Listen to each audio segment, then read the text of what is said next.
স্বার্থে আমরা এই মুহূর্তে থেকে আমাদের কর্মসূচি প্রত্যাহার করছি। নির্বাচনে গেলাম না, 12 কোটি টাকা আমার অফার দিয়েছে, স্বরাষ্ট্রমন্ত্রী বাসায় নিয়ে গেছে। দর্শক শ্রোতা, হাতে রয়েছে অত্যন্ত গুরুত্বপূর্ণ সংবাদ। এবার বৈষম্য বিরোধী ছাত্র আন্দোলনের অন্যতম প্রধান সমন্বয়ক নাহিদ ইসলাম সব ধরনের আন্দোলন প্রত্যাহার করে নেওয়ার ঘোষণা দিয়েছেন।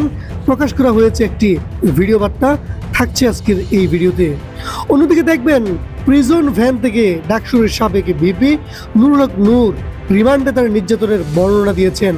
থাকবে এই দুটি ভিডিও। চলুন দর্শক, আমি আর কথা বলতে চাচ্ছি না, আমরা এই দুটি সংবাদ দেখব। কোটা সংস্কার আন্দোলন ও তার প্রেক্ষিতে উদ্ভূত পরিস্থিতিতে অনেকে অপ্রত্যাশিতভাবে আহত এবং নিহত হয়েছে। তাছাড়া রাষ্ট্রীয় স্থাপনায় অগ্নিসংযোগ সহ নানা সহিংস ঘটনা ঘটেছে। আমরা এই সকল অনাকাঙ্ক্ষিত ঘটনা তীব্র নিন্দা জানাই এবং সুষ্ঠু তদন্ত সাপেক্ষে দ্রুত বিচারের দাবি জানাচ্ছি। আমাদের প্রধান দাবি ছিল কোটার যৌক্তিক সংস্কার, যা ইতিমধ্যে সরকার পূরণ করেছেন। এখন শিক্ষার সুষ্ঠু পরিবেশ নিশ্চিত করার লক্ষ্যে দ্রুত শিক্ষা প্রতিষ্ঠান খুলে দেওয়ার জন্য সরকারের প্রতি জোর আহ্বান জানাই। সার্বিক স্বার্থে আমরা এই মুহূর্তে থেকে আমাদের কর্মসূচি প্রত্যাহার করছি।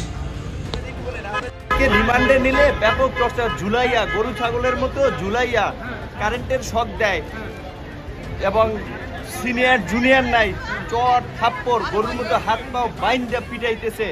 বারবার রিমান্ডে নিলে আরো টর্চার করবে। আপনারা আইনগতভাবে বলেন, রিমান্ডে নিলে যে রিমান্ডের যে নির্দেশনা, যে একজন ম্যাজিস্ট্রেট রিমান্ডে একজন ম্যাজিস্ট্রেট যে উপস্থিত থাকা অবস্থায় যে কথা বলবে সেইভাবে ব্যবস্থা করতে, টর্চার করে সবাইকে ব্যাপক মাত্রায়, যেন রাজনীতি না করে। অনেকের কাছে মুসলেকা চায়, মুসলেকা যে বাইরে যেন রাজনীতি না করে। আর আমাকে বিশেষ করে, আমি কেন নির্বাচনে গেলাম না, 12 কোটি টাকা আমার অফার দিয়েছে, স্বরাষ্ট্রমন্ত্রী বাসায় নিয়ে গেছে, তারপর আমি কেন নির্বাচনে গেলাম না, শেখ হাসিনাকে নিয়ে গালিগালাজ করি, বক্তব্য দেই সরকারকে নিয়ে। এই কারণে আমাকে যারা ছাত্রলীগপন্থী অফিসার, তারা ইচ্ছা মতো ফুটবলের মতো, আমি একটা ফুটবল ডিবি কার্যালয়, আমি একটা ফুটবল ছিলাম, এইটুকু আপনাদেরকে বলি।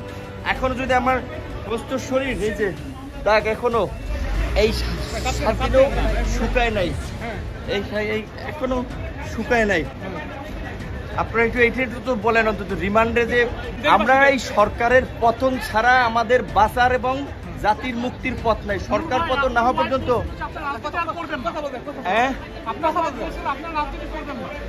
আমাকে তো বাঁচতে দিবেন, আমাকে বলছে পঙ্গু করে দিবে ইলিয়াস আলীর মতো।